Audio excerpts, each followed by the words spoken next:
Bismillahirrahmanirrahim. Assalamualaikum warahmatullahi wabarakatuh. Berjumpa kembali di channel Bimbel Ibrahim. Pada kesempatan kali ini, Ibu akan membahas mengenai bab 7, yaitu garis dan sudut. Dengan subbab kegiatan 7.1, yaitu hubungan antar garis. Dan ayo kita menalar halaman 116. Happy watching! Baik, sekarang kita akan membahas bab 7 mengenai garis dan sudut. Nah, yang pertama kali akan kita bahas di sini mengenai garis. Pada lingkungan sekitar kita, sebenarnya kita sering menjumpai garis. Nah, di sini misalkan pada atap rumah. Kalau kita perhatikan, pada atap rumah ini sebenarnya terdapat beberapa garis. Selanjutnya, contoh lain pada rel kereta api. Pada rel kereta api juga demikian. Kalau kita perhatikan, rel kereta api ini juga terdapat beberapa garis. Hubungan antar garis. Nah, yang pertama di sini, yang A, hubungan antara titik, garis, dan bidang. Dalam ilmu geometri, sebenarnya terdapat beberapa istilah atau sebutan yang tidak memiliki definisi atau undefined term, antara lain titik, garis, dan bidang. Nah, sekarang kita perhatikan gambar 7.2 berikut ini. Nah, di sini yang pertama adalah titik. Misalkan di sini titik A. Selanjutnya, yang kedua di sini garis. Nah, misalkan pada gambar ini, di sini adalah garis G, atau bisa disebut sebagai garis RS, atau garis SR. Nah, yang ketiga di sini bidang. Bidang di sini, kita misalkan, contohnya di sini bidang alfa, atau bisa kita sebut sebagai bidang KLM. Nah, jadi kesimpulannya, titik, garis, dan bidang ini sebenarnya tidak memiliki definisi atau tidak dapat didefinisikan. Selanjutnya, hubungan titik dan garis. Di sini terdapat garis L, kemudian pada garis L ini terdapat titik A, sehingga dapat dikatakan bahwa titik A pada garis L. Selanjutnya, di sini terdapat garis M, kemudian kita lihat di sini titik B ini di luar garis M, maka dapat dikatakan titik B di luar garis M. Selanjutnya, hubungan antara titik dan bidang. Nah, yang pertama di sini kita perhatikan ada bidang alfa. Nah, pada bidang alfa ini di dalamnya terdapat titik C, sehingga dapat dikatakan bahwa titik C pada bidang alfa. Berikutnya di sini bidang beta. Nah, kalau kita perhatikan, di luar bidang beta ini terdapat titik D, sehingga dapat dikatakan titik D di luar bidang beta. Hubungan antara garis dan bidang. Nah, di sini kita misalkan terdapat bidang alfa. Nah, di dalam bidang alfa ini terdapat garis L, sehingga dapat dikatakan bahwa garis L pada bidang alfa. Nah, berikutnya di sini terdapat bidang alfa, kemudian di luar bidang alfa ini terdapat garis L, sehingga dapat dikatakan bahwa garis L di luar bidang alfa. Nah, yang terakhir di sini kita misalkan ada sebuah bidang alfa, kemudian ada sebuah garis, yaitu garis L yang menembus bidang alfa, sehingga dapat dikatakan bahwa garis L menembus bidang alfa. Titik-titik segaris. Nah, di sini kita misalkan garis L. Pada garis L ini terdapat titik A dan titik B. Maka dapat dikatakan bahwa titik A dan B pada garis L. Titik-titik sebidang. Nah, di sini kita misalkan ada sebuah bidang beta. Di dalam bidang beta ini terdapat titik C dan titik D. Nah, sehingga dapat dikatakan bahwa titik C dan D pada bidang beta.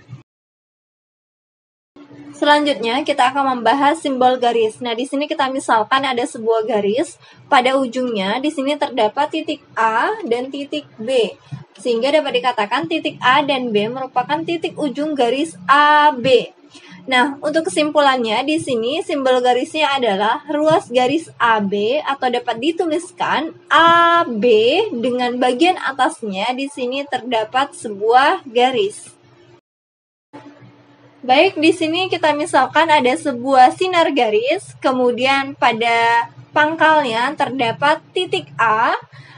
Selanjutnya titik B berada pada sinar garis tersebut. Maka dapat dikatakan bahwa titik A sebagai titik pangkal AB. Nah, maka dapat disimpulkan bahwa simbol garisnya di sini adalah sinar garis AB atau dapat dituliskan AB dengan bagian atasnya terdapat tanda panah yang dimulai dari huruf A. Selanjutnya di sini kebalikannya. Di sini kita perhatikan ada sebuah sinar garis yang pada pangkalnya terdapat titik B, kemudian di sini titik A berada pada sinar garis tersebut. Nah, maka dapat dikatakan bahwa titik B sebagai titik pangkal BA. Nah, kalau kita perhatikan di sini penulisannya pada bagian atasnya di sini terdapat garis panah yang dimulai dari huruf B. Artinya titik B di sini merupakan titik pangkal dari garis BA. Nah, di sini dapat kita simpulkan bahwa simbol garisnya adalah sinar garis BA atau dapat dituliskan BA dengan bagian atasnya kita tuliskan garis panah yang dimulai dari huruf B. Selanjutnya, di sini kita misalkan ada sebuah titik C yang merupakan titik pangkal dari sebuah sinar garis. Nah, kemudian di sini terdapat titik B pada sinar garis tersebut. Selanjutnya, pada sinar garis yang berlawanan, di sini terdapat titik A. Sehingga dapat dikatakan bahwa sinar garis CA dan sinar garis CB di sini saling berlawanan.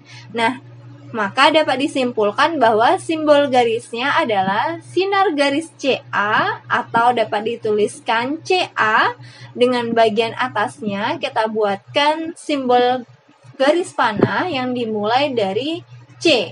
Kemudian di sini sinar garis CB atau dapat dituliskan CB pada bagian atasnya kita buatkan simbol garis panah yang dimulai dari C. Kedudukan dua garis. Nah, di sini yang pertama tidak sejajar dan berpotongan. Nah, di sini ada sebuah garis A dan garis B. Nah, untuk membuktikan mereka saling berpotongan, garis A akan kita teruskan. Kemudian garis B juga akan kita teruskan sehingga di sini mereka akan berpotongan. Selanjutnya di sini sejajar. Nah, di sini ada sebuah garis A dan garis B. Kalau kita perhatikan, panjang garis A dan garis B di sini sama. Nah, selanjutnya di sini kita akan meneruskan garis A. Begitupun dengan garis B. Garis A dan garis B di sini jika diteruskan, mereka tidak akan saling bertemu. Selanjutnya berhimpit. Nah, di sini ada sebuah garis A. Kemudian ada sebuah garis B yang menghimpit garis A. Kondisi seperti ini dapat dikatakan bahwa garis A dan B berhimpit. Selanjutnya berpotongan. Dimisalkan di sini ada sebuah garis A, kemudian garis B. Garis A dan B di sini akan saling berpotongan dan bertemu pada suatu titik. Berpotongan tegak lurus. Misalkan ada sebuah garis A dan garis B. Garis A dan B di sini berpotongan pada suatu titik membentuk sudut siku-siku yaitu 90 derajat sehingga dapat disimpulkan garis A dan B di sini berpotongan tegak lurus. Berikutnya, notasi atau simbol dari dua garis berpotongan adalah silang. Notasi dari dua garis sejajar adalah dengan menggunakan garis sejajar. Notasi dari dua garis berpotongan tegak lurus adalah dengan menggunakan simbol seperti ini atau bisa kita sebut sebagai simbol garis berpotongan tegak lurus. Sedikit informasi, contoh 7.1. Pada gambar 7.13, jam menunjukkan pukul 12.00. Posisi jarum detik, menit, dan jam berada pada satu posisi yang sama. Jika kita misalkan setiap jarum tersebut sebagai garis, hubungan antara ketiga garis itu disebut berhimpit. Pemahaman berhimpit dalam hal ini adalah terdapat satu garis yang menjadi tempat terletaknya garis yang lain. Cermati kembali gambar 7.13 untuk satuan waktu 24 jam. Kita misalkan pada pukul 12.00, kalau kita perhatikan, pada pukul 12.00 ini ada dua garis yaitu jam dan menit yang saling berhimpit. Jadi di sini untuk pukul 12.00 garisnya saling berhimpit. Selanjutnya di sini pada pukul 3.00, kalau kita perhatikan pada pukul 3.00 ini sudutnya membentuk sudut siku-siku atau membentuk sudut sebesar 90 derajat. Berikutnya di sini pada pukul 9.00, pada pukul 9.00 di sini membentuk sudut siku-siku atau 90 derajat.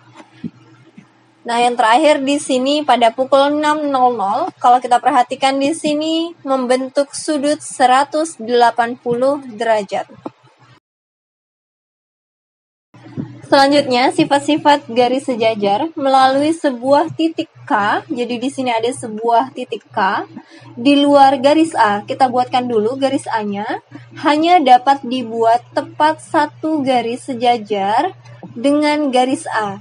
Sehingga di sini dapat kita buatkan garis B yang sejajar dengan garis A dan melalui titik K. Selanjutnya, jika garis C memotong garis A, jadi di sini dimisalkan ada sebuah garis A, kemudian garis C memotong garis A tepat pada suatu titik. Berikutnya, garis A sejajar dengan garis B. Jadi di sini ada sebuah garis B yang sejajar dengan garis A. Maka, garis C pasti memotong garis B, yaitu akan memotong di suatu titik juga. Berikutnya, jika garis A sejajar dengan garis B, jadi di sini dimisalkan ada sebuah garis A yang sejajar dengan garis B. Kemudian di sini garis B sejajar dengan garis C. Garis B sejajar dengan garis C. Maka garis A dan C di sini pasti sejajar. Contoh 7.2, salinlah gambar berikut. Kemudian dari titik P, buatlah garis yang sejajar garis M. Nah, di sini kita misalkan ada sebuah titik P dan garis M. Nah, maka dapat kita buatkan garis yang sejajar dengan garis M, yaitu kita misalkan di sini garisnya adalah garis N. Contoh 7.3, perhatikan letak titik pada gambar 7.16 di bawah ini. Bentuklah sebanyak mungkin garis sejajar dari titik-titik yang diberikan pada tabel. Nah, di sini kita misalkan pada titik A dan C, di sini kita buatkan sebuah garis sehingga membentuk garis AC. Garis yang sejajar dengan garis AC di sini adalah bisa BD. Selanjutnya di sini bisa DF, bisa BF, bisa juga garis yang melalui titik E, atau bisa kita buatkan garisnya adalah garis M. Nah, jadi di sini kesimpulannya garis yang sejajar dengan garis AC di sini garis BD, garis DF, garis BF, dan garis M. Selanjutnya, ayo kita menalar. Setelah kalian mendapatkan informasi di atas, coba terapkan pada pertanyaan berikut. Nah, soal nomor 1, jika dua garis berpotongan menghasilkan satu titik, nah jadi di sini kita ilustrasikan terlebih dahulu. Kita misalkan ada sebuah garis A, kemudian garis B, garis A dan garis B di sini akan berpotongan pada suatu titik. Nah, selanjutnya di sini, apakah yang dihasilkan dua garis saling berhimpit? Jika yang dihasilkan adalah titik, berapa titik yang dihasilkan? Nah, di sini kita buatkan terlebih dahulu garis A, kemudian garis B.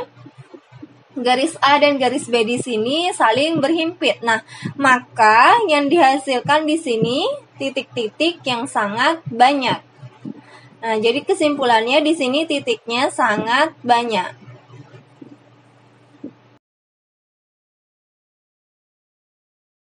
Selanjutnya, soal nomor 2. Menurut kalian, dapatkah sebuah garis merupakan hasil dari suatu perpotongan?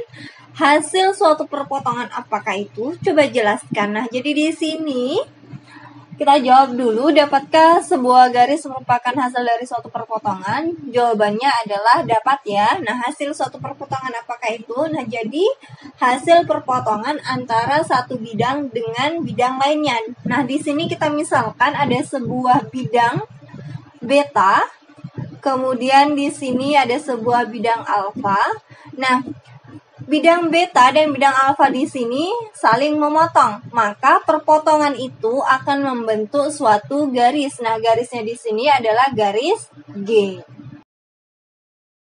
Soal nomor 3. Jika dua garis berpotongan menghasilkan maksimal satu titik potong, maka berapa titik potong maksimal yang dihasilkan oleh 5 garis yang saling berpotongan? Jelaskan. Nah, jadi di sini kita lihat dulu untuk dua garis.